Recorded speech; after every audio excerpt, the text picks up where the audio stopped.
Fala pessoal, beleza? Hoje quero mostrar para vocês aqui como eu ganhei R$ 9.890 trabalhando em casa pela internet. Se você quiser também aprender como é que eu tive esse resultado, eu vou deixar um link aqui embaixo na descrição, o primeiro link. Clica lá e acesse e descubra como que eu estou fazendo para faturar mais de R$ 300 por dia. Como vocês podem ver aqui, só hoje foi 225, ontem 378. Então é isso aí, bora pro vídeo.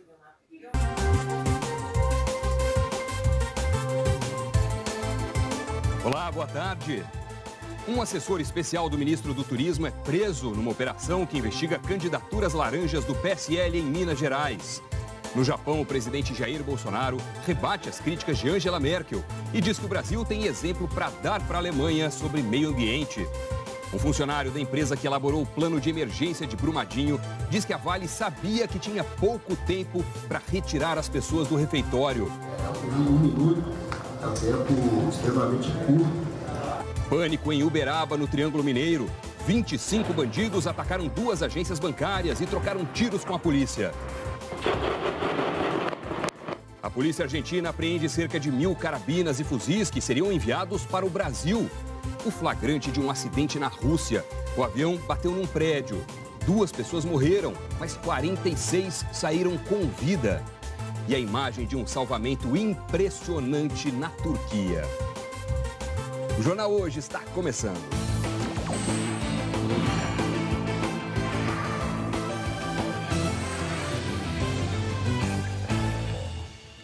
Moradores de Uberaba, no interior de Minas Gerais, viveram momentos de pânico durante uma tentativa de assalto a 2 agências bancárias da cidade. 2 pessoas foram baleadas. Uma delas está internada em estado gravíssimo. Os disparos começaram por volta das 4 da manhã. Nos vídeos gravados por moradores, é possível ouvir tiros de fuzil.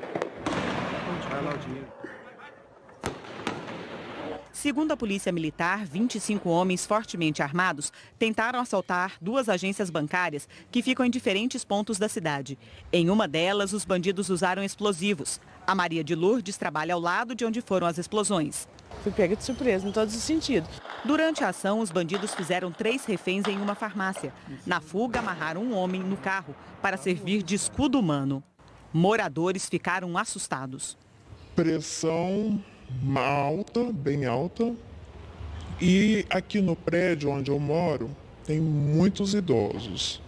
Então, praticamente todos passaram mal.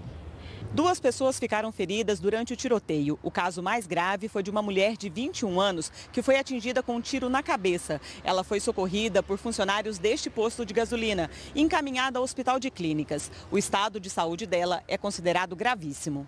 A polícia montou um cerco para tentar pegar a quadrilha. Foram usadas 3 aeronaves. Homens do BOPE, Batalhão de Operações Especiais, também foram chamados. Uma barreira foi montada na BR-262, sentido Belo Horizonte, próximo a uma comunidade rural de Uberaba, onde a polícia conseguiu interceptar um caminhão com bandidos que, na fuga, fizeram funcionários de uma fazenda reféns. 10 homens foram presos. Durante a manhã, por conta do tiroteio, as aulas foram canceladas e o transporte coletivo interrompido. A gente conversa agora com a repórter Débora Morato, que tem as informações ao vivo. Débora, boa tarde para você. Na medida do possível, a situação está se normalizando aí na cidade?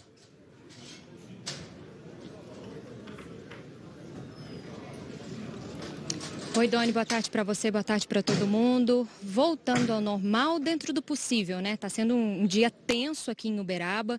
Há pouco, por volta de 11h40, a polícia trouxe os 10 presos nessa ação aqui para a ISP, que é a sede da polícia integrada, né? Polícia Civil e Militar aqui de Uberaba. Esses 10 presos, segundo a polícia, inicialmente são todos de Campinas. É uma informação inicial ainda. E todos eles foram presos no caminhão que a gente mostrou na reportagem, junto com 7 reféns. Entre os 7 reféns haviam 2 crianças, uma de 2 anos, outra de 12 anos. Alguns integrantes dessa quadrilha já estariam em Uberaba há alguns dias levantando informações. Então, neste momento, é isso que a gente tem aqui em Uberaba. As investigações continuam e a polícia diz que tem pelo menos outros 18 homens foragidos. Doni. Débora Morato, obrigado pelas informações. E a polícia da Argentina apreendeu um arsenal de 1.000 armas contrabandeadas que seriam enviadas ao Brasil.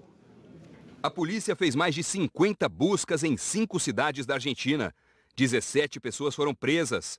As armas incluíam carabinas M4 e fuzis AK-47, um canhão e também munição antiaérea, capaz de derrubar helicópteros e aviões. A investigação durou 8 meses. A polícia descobriu que as armas vieram dos Estados Unidos e da Europa e chegaram à Argentina. O arsenal entraria no Brasil via Paraguai. No Rio, a polícia está em busca do celular do pastor Anderson do Carmo, marido da deputada Flor de Lis, assassinado há 11 dias. Agora a suspeita é que o aparelho tenha sido jogado no mar. Raquel Honorato, boa tarde para você. Oi, Doni, boa tarde para você, boa tarde para todo mundo que está assistindo a gente. A polícia recebeu a informação de que uma neta da deputada Flor de Lis jogou o celular na praia de Piratininga, aqui em Niterói, no mesmo dia em que a polícia foi cumprir mandados de busca e apreensão na casa do pastor. Ontem, um mototaxista foi ouvido aqui na delegacia. Ele confirmou que levou a neta até essa praia, mas disse que não viu nada. E ela falou que foi à praia apenas para relaxar. Hoje, no final da manhã, advogados dos 2 filhos da deputada estiveram aqui na delegacia e disseram que querem ter acesso ao inquérito policial, mas o documento está sob sigilo. Ontem também os investigadores ouviram o depoimento da irmã do pastor Anderson do Carmo. O celular da deputada Flor de Lis não foi apreendido para investigação. Por ser deputada federal, ela tem foro privilegiado. E o ministro do STF, Celso de Mello, falou que ela só pode ser investigada pela Polícia Civil se o crime não tiver relação com o cargo que ela ocupa. Doni. Raquel, obrigado. O Ministério Público, com o apoio da Polícia Civil, fez uma operação em 4 estados para prender uma quadrilha que aplicava golpes em aposentados e também pensionistas. A Bruna Vieira está na sede da promotoria em São Paulo. Boa tarde, Bruna. Olá, Doni, boa tarde a todos. Até agora, 14 pessoas foram presas aqui em São Paulo, uma na Bahia e uma no Rio de Janeiro. No total, são 33 mandados de prisão, além dos de busca e apreensão. As vítimas eram idosos que pagavam para se associar a entidades em troca da falsa promessa de que estariam com os benefícios da Previdência Social sendo revisados na Justiça. Os reajustes prometidos chegavam a 28%, além do pagamento de atrasados em aposentadorias e pensões. Segundo o Ministério Público, a organização criminosa é comandada por Aparecido Pimenta de Moraes Arias, que foi procurado no Espírito Santo, mas não foi encontrado até agora. Um dos mandados foi cumprido em Itapecerica da Serra, na Grande São Paulo, numa casa de uma das irmãs de Aparecido. Lá encontraram dinheiro, joias e vários carros. Durante a operação também foram encontradas armas que ainda precisam ser checadas ali, se estavam em situação regular, e também munição. O que mais chamou a atenção dos promotores foi o fato da organização criminosa ter sido montada com pessoas da mesma família. A organização criminosa é composta por 3 núcleos. O núcleo familiar, que é composto pelo Aparecido, o pai, 9 irmãos, cunhados, sobrinho e pessoas próximas, né? Um núcleo concorrente, que juntamente com essas pessoas fazia parte dessa organização ou criando empresas para fazer o dinheiro circular e coisas dessa natureza, e o núcleo jurídico que operacionalizava tudo isso. De acordo com o COAF, o Conselho de Controle de Atividades Financeiras, o grupo movimentou cerca de 190 milhões de reais. E além de estelionato, eles também vão ser acusados por crimes de lavagem de dinheiro. Segundo o Ministério Público, centenas de idosos de pelo menos 6 estados foram enganados e caíram nesse golpe. Doni. Aposentados e pensionistas alvos dessa quadrilha. Obrigado, Bruna.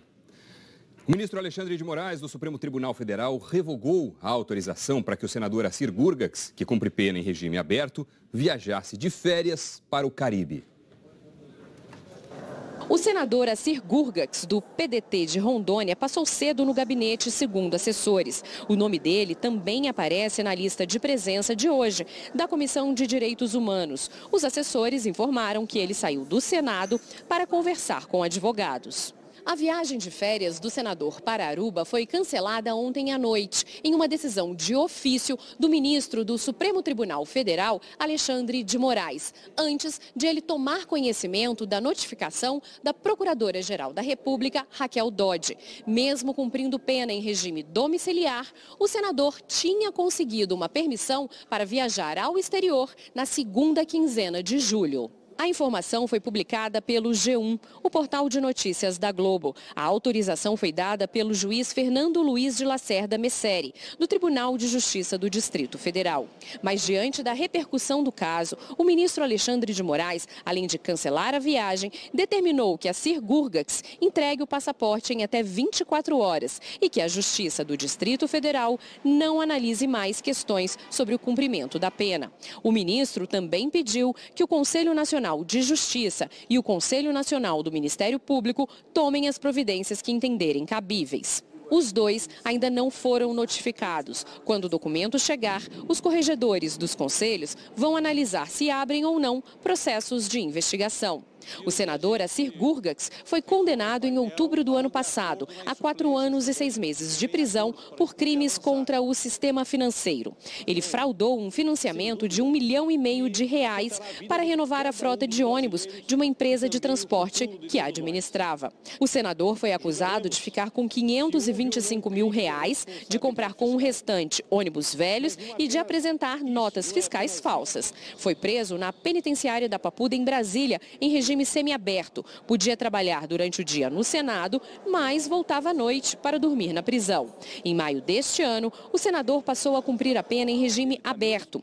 Pela regra, tem de se apresentar à Justiça a cada 2 meses e não pode estar fora de casa depois das 10 da noite. Nas férias, ele ficaria no Renaissance Aruba Resort Hotel e Cassino. Uma diária pode custar até R$4 mil, segundo a página do hotel na internet. O hotel vende bebidas e tem um cassino para os hóspedes. Pela lei de execuções penais, o senador não pode consumir bebidas alcoólicas e está proibido de frequentar locais de prostituição, jogos, bares e similares. Hoje, a assessoria do senador disse que ele vai cumprir a determinação do ministro Alexandre de Moraes. Antes, em nota ontem, o senador explicou que seria uma viagem com a família e que ele é inocente das acusações e tem certeza que provará isso no decorrer do processo. Agentes da Polícia Federal prenderam hoje 3 pessoas ligadas ao ministro do Turismo, Marcelo Álvaro Antônio. Essa investigação apura supostas candidaturas laranjas do PSL em Minas Gerais. Os policiais federais prenderam Matheus von Rondon neste condomínio onde mora, em Brasília. Ele é assessor especial do ministro do Turismo, Marcelo Álvaro Antônio. Matheus foi levado para a Superintendência da Polícia Federal. A empresa de Rondon aparece na prestação de contas de 4 candidatas a deputada estadual e federal, suspeitas de terem sido usadas como laranjas pelo PSL de Minas. Elas declararam ter pago R$32 mil à empresa dele. A PF investiga se a empresa foi criada só para esta finalidade, já que foi aberta em 2013 e fechou logo após as eleições. Em nota, o Ministério do Turismo informou que não há qualquer relação entre a investigação da Polícia Federal e as funções desempenhadas pelo assessor especial Matheus von Rondon no Ministério do Turismo, e que aguarda mais informações para se pronunciar sobre o caso. A prisão é resultado da investigação da Polícia Federal e do Ministério Público sobre supostas candidatas usadas como laranjas do PSL em Minas Gerais. Essas investigações começaram em fevereiro e apontam indícios de fraude. Candidatas que receberam muito dinheiro, não fizeram campanha e acertaram a devolução dos recursos ao partido, uma forma de desviar dinheiro do fundo partidário. Marcelo Álvaro Antônio foi presidente do PSL em Minas Gerais. O diretório já foi alvo de buscas em abril. Na operação de hoje, não há mandados contra o ministro. A PF mirou pessoas próximas a ele. Em Ipatinga, Minas Gerais, a segunda fase da Operação Sufrágio Ostentação também prendeu Roberto Silva Soares, conhecido como Robertinho, primeiro secretário do diretório do PSL em Minas. Ele foi um dos coordenadores da campanha de Marcelo Álvaro Antônio à Câmara, em 2018. Roberto é suspeito de negociar devoluções de dinheiro pelas candidatas. Pela manhã, um ex-assessor de Marcelo Álvaro Antônio se apresentou à Polícia Federal em Governador Valadares, Minas Gerais. Raissander Souza de Paula foi alvo de mandado de prisão na operação de hoje. Ele era assessor de Marcelo Álvaro Antônio na Câmara. O ministro se licenciou do mandato de deputado federal para assumir o Ministério do Turismo. Em nota, o PSL chamou a investigação de seletiva e informou que todas as contas de campanha do PSL foram aprovadas pelo TSE e tudo foi feito dentro da legalidade. O repórter Sérgio Marques está em frente à delegacia da Polícia Federal em Governador Valadares, onde estão os 2 presos em Minas Gerais. Sérgio, suas informações, boa tarde. Edone, boa tarde para todo mundo. As prisões aqui em Minas também foram pela manhã, viu?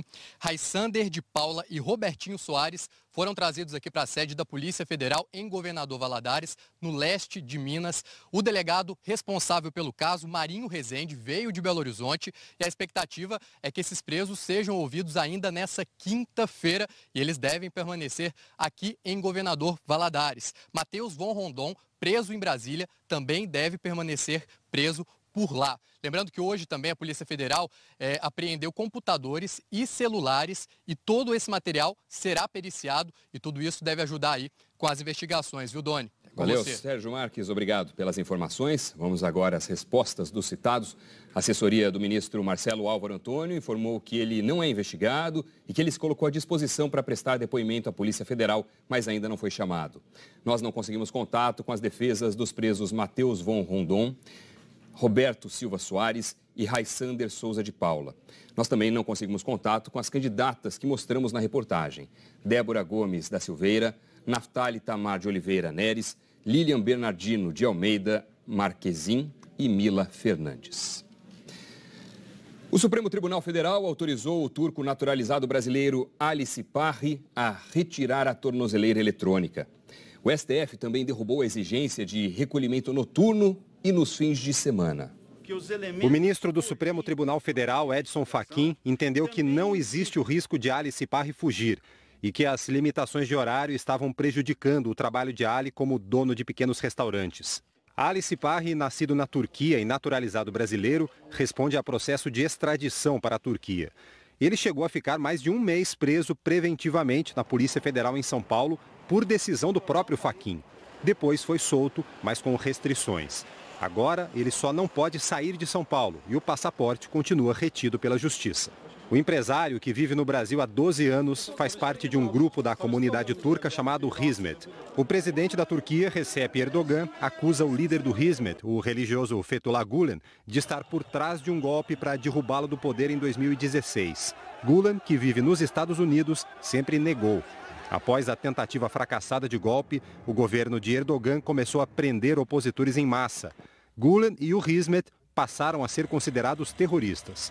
Na acusação contra Ali, a Turquia afirma que ele colocou dinheiro numa conta num banco afiliado ao Hizmet. Mas Ali diz que era uma conta pessoal num banco comercial com milhares de correntistas. A Procuradora-Geral da República, Raquel Dodge, se manifestou contra a extradição. Ela afirmou: a organização que Ali é acusado de integrar não é reconhecida como de viés terrorista.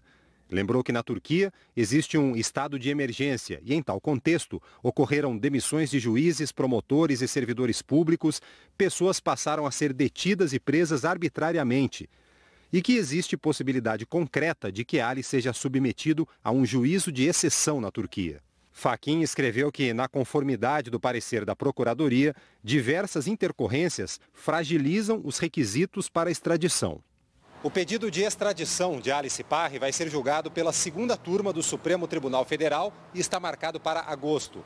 A defesa sustenta que Ali é vítima de perseguição política. O Ali é um cidadão comum que foi convertido em terrorista por parte da propaganda política do governo da ditadura turca, em que se atribui um crime comum, mas com motivação política. O governo analisa reforçar medidas de segurança para as viagens envolvendo autoridades, depois que um sargento da aeronáutica foi flagrado com quase 40 quilos de droga. O sargento, que atua como comissário de voo, segue preso em Sevilha, na Espanha. O governo está constrangido com o escândalo do sargento da FAB e ainda mais com a repercussão internacional, bem no momento em que o presidente Jair Bolsonaro participa da reunião do G20. tanto o Gabinete de Segurança Institucional quanto o Ministério da Defesa admitem que houve sim falha na segurança. Excesso de confiança, reconhecem as autoridades militares, uma vez que Manuel Silva Rodrigues atuava em viagens oficiais desde 2015. Foram 29 viagens desde os governos Dilma e Temer. Ele é comissário de voo do Grupo de Transporte Especial, que atende às aeronaves de autoridades. No Japão, o ministro do GSI, Augusto Heleno, falou sobre a prisão do sargento. Podia não ter acontecido, né? Foi uma falta de sorte de acontecer exatamente na hora do evento mundial e acaba tendo uma repercussão mundial que poderia não ter tido, né? Mas foi um fato muito desagradável para todo mundo. Claro que isso aí não é uma coisa normal, né? Então houve um problema que escapou. O inquérito policial militar aeronáutico corre em segredo de justiça e a suspeita é que haja mais gente envolvida. Um dos principais focos da investigação é descobrir como se deu o embarque dos 39 quilos de cocaína na aeronave militar. Sabe-se que a revista de bagagem é aleatória e muitas vezes os comissários de bordo, como o sargento, chegam muito antes do embarque dos demais e até mesmo do equipamento de raio-x. A ordem agora é rever os procedimentos de embarques em aviões militares e da comitiva presidencial. Todo mundo tem a sua mala revistada, inclusive nós, a do presidente da República, do ajudante de ordem. Vocês têm que entender que esse sargento era da comissaria.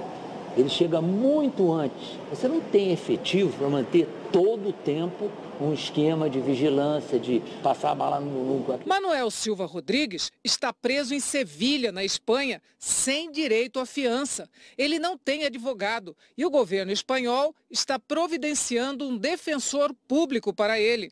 O governo brasileiro não pretende pedir extradição. Os investigadores brasileiros vão contribuir com informações para a polícia espanhola. Agora à tarde, o Ministério da Defesa deve convocar a imprensa para uma entrevista coletiva.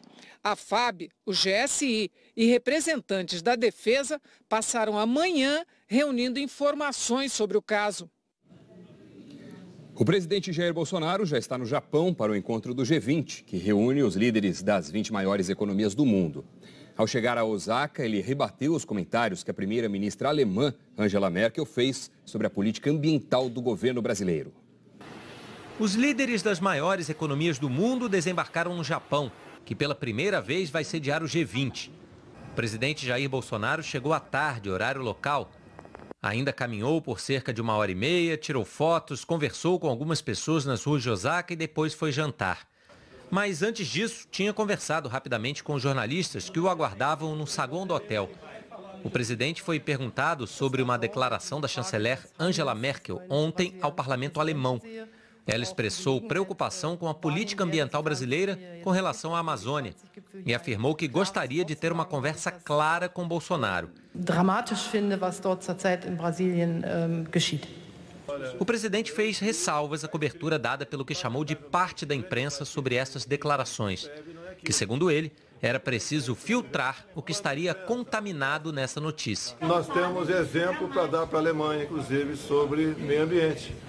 A indústria deles continua sendo fóssil, grande parte de carvão e a nossa não. Então eles têm a aprender muito conosco. O governo do Brasil que está aqui não é como alguns anteriores, vieram aqui para ser advertidos por outros países, não. A situação aqui é de respeito para com o Brasil. Não aceitaremos tratamento como no passado, em alguns casos, com chefes de Estado tiveram aqui. A política meio ambiente totalmente injusta em relação ao Brasil. O Brasil é um dos países que mais preserva o meio ambiente no mundo. Quem tem moral para falar da preservação do meio ambiente do Brasil? Esses países que criticam vão procurar sua turma. O presidente francês, Emmanuel Macron, também se pronunciou sobre meio ambiente.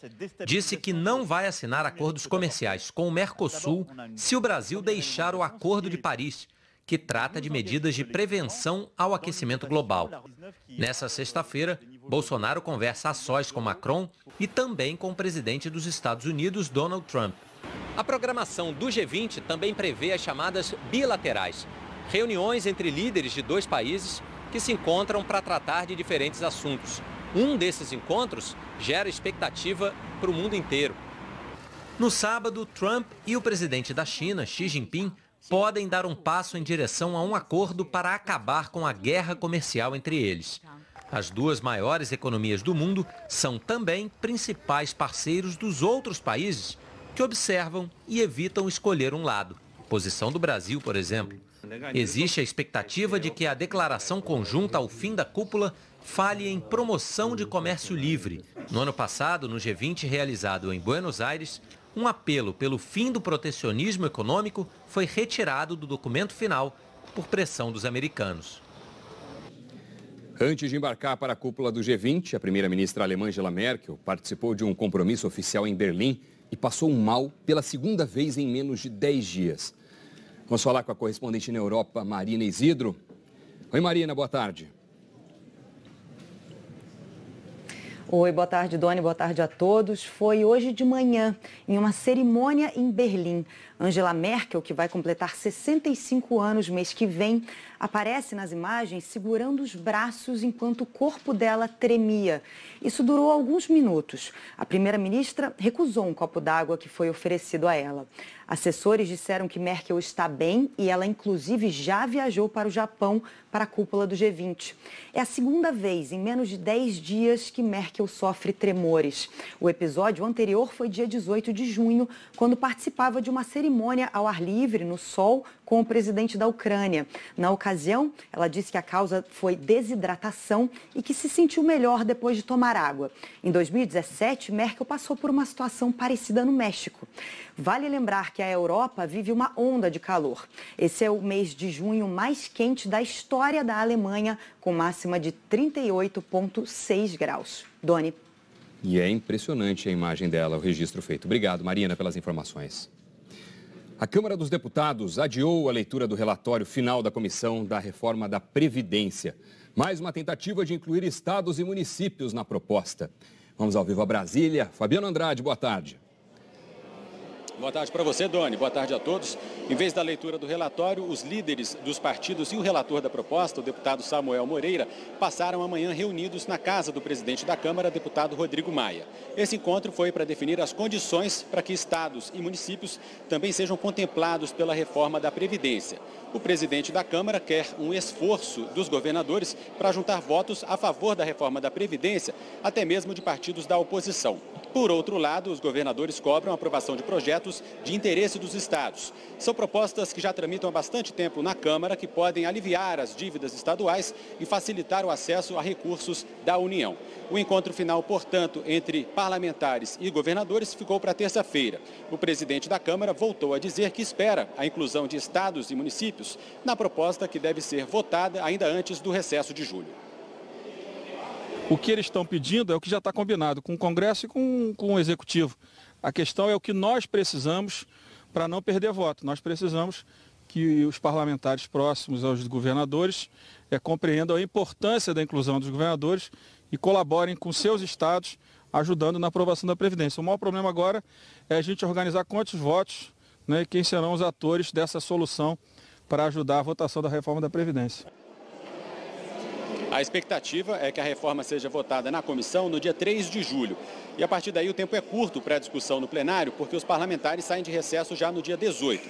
Para que seja aprovada, a reforma da Previdência precisa de 308 votos favoráveis. Por isso, segundo o presidente da Câmara, os votos trazidos pelos governadores podem fazer a diferença no resultado final. Doni. Valeu, Fabiano. Obrigado. E para evitar atrasos na votação da reforma da Previdência, o ministro da Economia, Paulo Guedes, busca se aproximar dos presidentes da Câmara e do Senado. Conta pra gente, Andréa Sadi. Boa tarde para você. Oi, Doni, boa tarde para você, boa tarde a todos. É para ajustar a comunicação. Agora, à tarde, o ministro da Economia, Paulo Guedes, está na residência oficial do Senado, aqui em Brasília, para um almoço com o presidente do Senado, o Davi Alcolumbre. A ideia de Guedes era que Rodrigo Maia, presidente da Câmara, também participasse desse encontro, mas Maia tem uma agenda em São Paulo, na capital paulista. Tudo isso é uma estratégia para que não tenha atrasos na reforma da Previdência, na votação, agora às vésperas da votação na comissão especial. Paulo Guedes e Maia, eles têm uma boa relação, mas eles estão um pouco afastados desde que Guedes fez críticas ao Congresso. Hoje, Rodrigo Maia foi perguntado sobre essas críticas ao Congresso. Ele disse o seguinte, abre aspas, o peixe morre pela boca, fecha aspas. Maia também disse a jornalistas que espera que a equipe econômica volte a ajudar aqui na articulação da Previdência, na véspera da votação da comissão especial, como vinha ajudando antes do texto ser fechado. Doni. André Sadi, obrigado. O juiz Luiz Antônio Bonar, responsável pela Lava Jato no Paraná, determinou bloqueio de até 77 milhões e 900 mil reais em bens do ex-presidente Lula. A decisão é do último dia 18 e veio depois de um pedido do Ministério Público Federal. O bloqueio faz parte do processo em que o ex-presidente é acusado de receber propina da Odebrecht por meio de um apartamento em São Bernardo do Campo e de um terreno onde seria construída a nova sede do Instituto Lula, obra que não saiu do papel. A defesa de Lula afirmou que o ex-presidente nunca teve patrimônio nem aproximado da quantia de 78 milhões de reais. Vamos ver agora a previsão do tempo. Eliana Marques está chegando aqui. Eli, boa tarde. Como vai, Doni? Boa tarde para você, boa tarde a todos. Teve geada de novo lá no sul do Brasil? Exatamente. Em algumas cidades do Rio Grande do Sul. Em Santana do Livramento, fronteira com o Uruguai, chegou a fazer 0,7 grau negativo. E em Santa Maria, na região central do estado, a geada deixou os campos branquinhos, formou também uma camada de gelo sobre os carros e teve nevoeiro. Agora à tarde ainda não dá para falar em calor no sul. Em Curitiba, olha, tem previsão de garoa. Em Florianópolis, para de chover. E em Porto Alegre, máxima de 20 graus. Mas hoje cedo foi a manhã mais fria desde agosto do ano passado.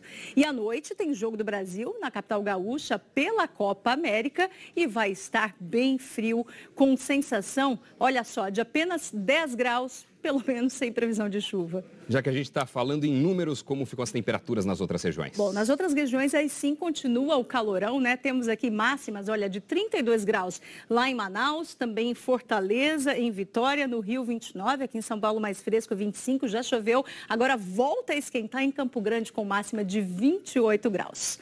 Na capital federal também vai ser um dia mais quente que ontem. Tá aí na sua tela, olha, imagens ao vivo com céu nublado, né? Mas a máxima prevista é de 29 graus em Brasília, sem chuva de novo. E onde é que pode chover então? Aqui na região norte, passando também pelo centro-sul de Mato Grosso do Sul, norte do Paraná, em forma de pancadas de chuva.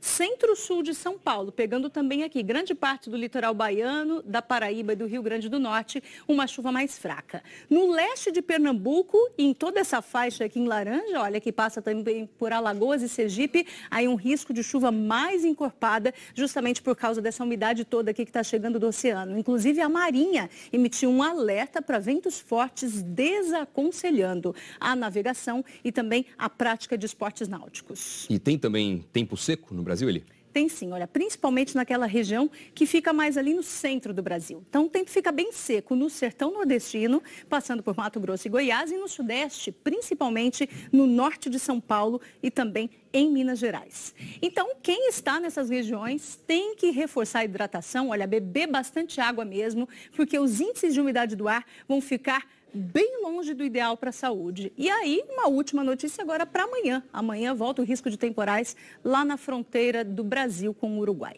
Vamos ficar de olho então. Valeu, Eli. Obrigado. Até amanhã. Até. Ainda hoje, o impressionante salvamento de uma criança na Turquia. E a seguir, uma nova testemunha diz que o plano de emergência de Brumadinho previa apenas 1 minuto para tirar as pessoas do refeitório da empresa. A gente volta já. Uma testemunha do rompimento da barragem da Vale em Brumadinho disse que o plano de emergência previa apenas 1 minuto para que as pessoas deixassem o refeitório da empresa.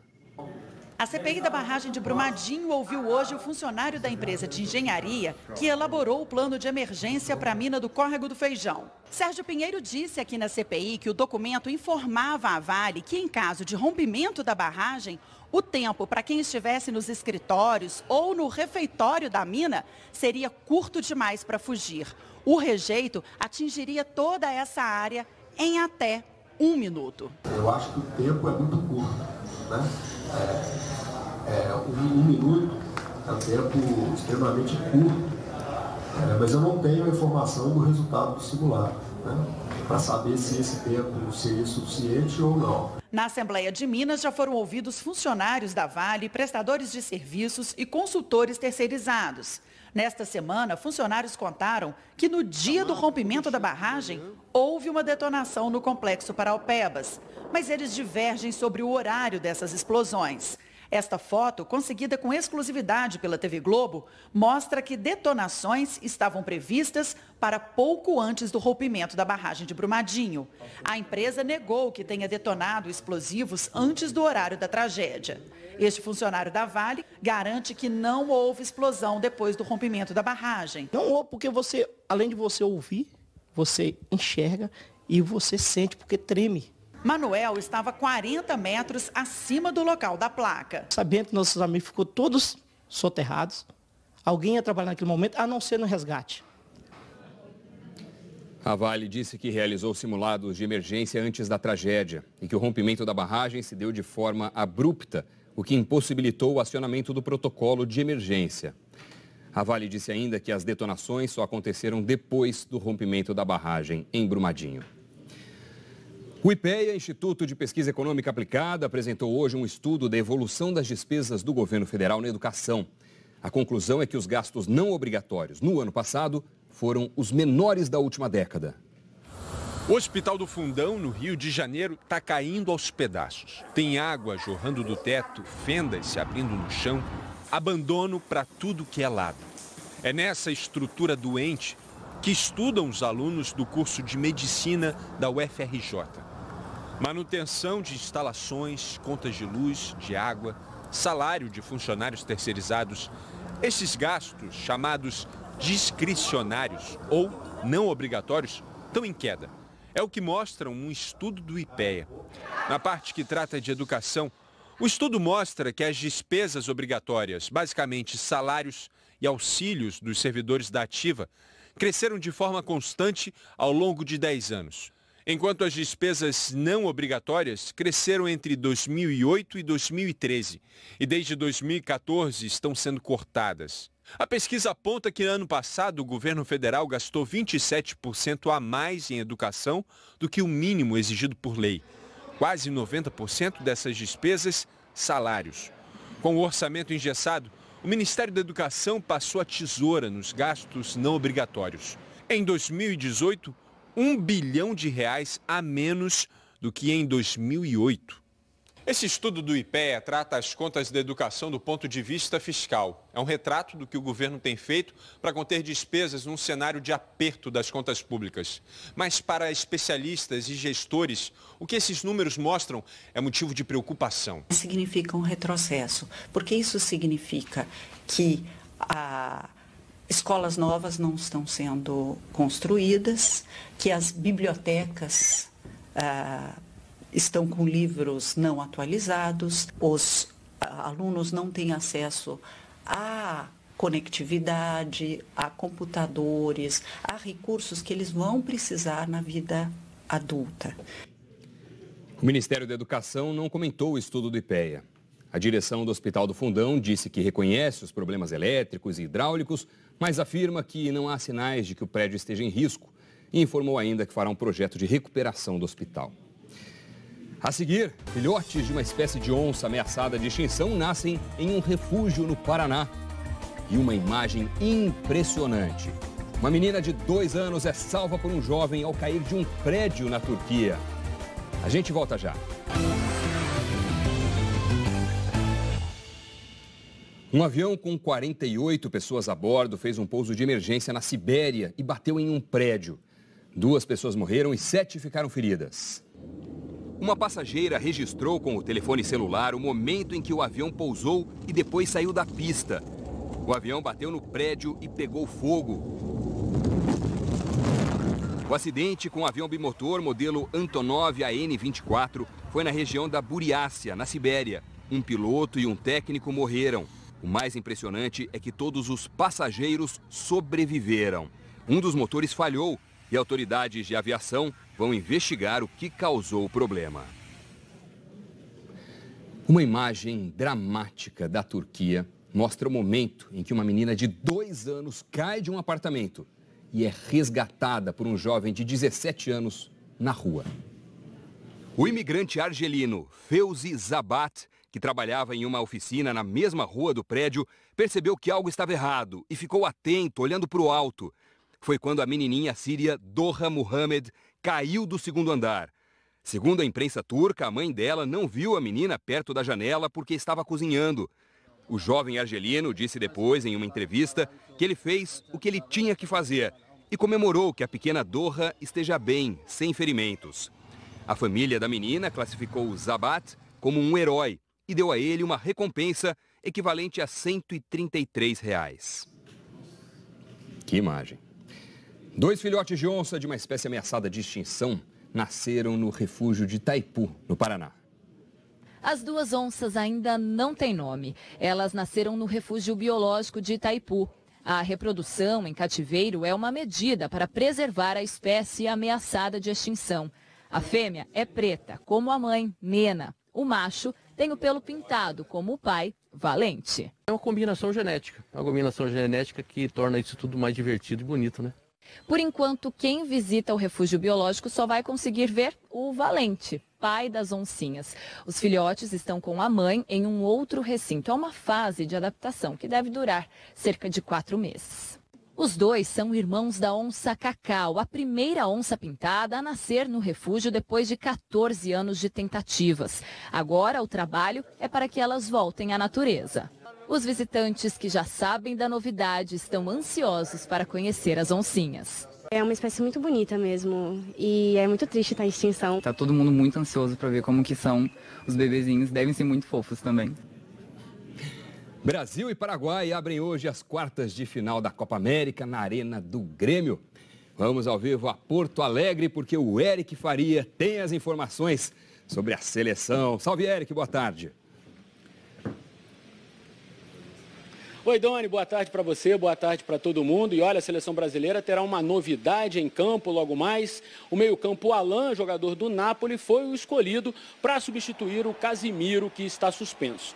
Mas o Tite terá uma baixa importante no banco e provavelmente para o restante da Copa América. Hoje pela manhã, o atacante Richarlison foi diagnosticado com cachumba. Ele já está em tratamento e isolado em seu quarto aqui no hotel em Porto Alegre, até para evitar a transmissão da doença. Depois da partida, todos os integrantes da seleção brasileira serão vacinados. Brasil e Paraguai, 42 mil ingressos vendidos, casa cheia e claro que a Globo vai mostrar tudo ao vivo a partir das 9h30 da noite, logo depois de A Dona do Pedaço. Você não vai perder, né, Doni? Mas de jeito nenhum, Eric. Obrigado pelas informações. Boa tarde para você, bom trabalho.